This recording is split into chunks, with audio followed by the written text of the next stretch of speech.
ಖಲೀದ್ ರೆಹಮಾನ್ ನಿರ್ದೇಶನದ ಪ್ರೇಮಲು ಚಿತ್ರದ ನಾಯಕ ನಟ ನೆಸ್ಲನ್ ಆಕ್ಟ್ ಮಾಡಿರೋ ಅಲಪ್ಪುಳ ಜಿಮ್ಖಾನ ಇದೊಂದು ಪಕ್ಕಾ ಎಂಟರ್ಟೈನ್ಮೆಂಟ್ ಸಿನಿಮಾ. ಈ ಚಿತ್ರದ ಬಗ್ಗೆ ಮಾತಾಡೋಕ್ಕೂ ಮುಂಚೆ hi friends, welcome to MRP outlet YouTube channel.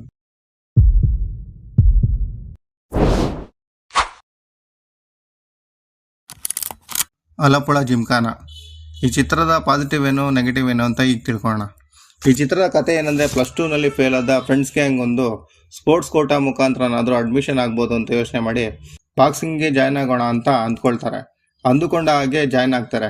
Join ಆದಮೇಲೆ ನಡೆಯೋ ತರಲೆ ಕ್ವಾಟ್ಲೆಗಳನ್ನು ಕಾಮಿಡಿಯ ಮಿಶ್ರಣದೊಂದಿಗೆ ಈ ಚಿತ್ರವನ್ನು ನಿರ್ದೇಶಕರು ಚೆನ್ನಾಗಿ ಕಟ್ಕೊಟ್ಟಿದ್ದಾರೆ ಅಂತಲೇ ಹೇಳ್ಬೋದು.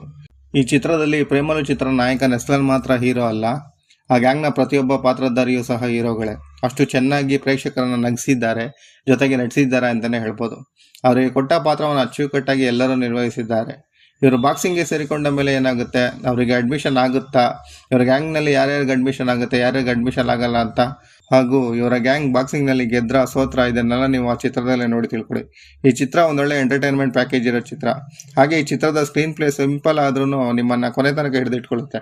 ಮೊದಲ ಅರ್ಧ ಸ್ವಲ್ಪ ನಿಧಾನ ಅನ್ನಿಸ್ಬೋದು, ಯಾಕಂದರೆ ಇವರ ಗ್ಯಾಂಗ್ ಸ್ವಲ್ಪ ದೊಡ್ಡದಾದ್ರಿಂದ ಹಾಗೆ ಅನ್ನಿಸ್ಬೋದು. ಕೆಲವೊಂದು ಪಾತ್ರಗಳನ್ನು ಅಲ್ಲಲ್ಲಿ ತೋರಿಸಿರೋದು ನೆಗೆಟಿವ್ ಅನ್ನಿಸ್ಬೋದು ಅಷ್ಟೇ.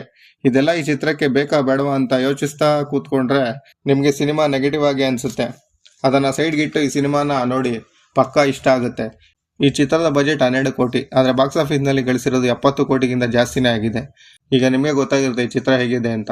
ನೀವೇನಾದರೂ ನನ್ನ ವಿಡಿಯೋ ನೋಡೋಕ್ಕೂ ಮುಂಚೆ ಈ ಸಿನಿಮಾ ನೋಡಿದರೆ ನಿಮ್ಗೆ ಏನು ಅನ್ನಿಸ್ತು ಅಂತ ಮಿಸ್ ಮಾಡದೆ ಕಮೆಂಟ್ ಮಾಡಿ.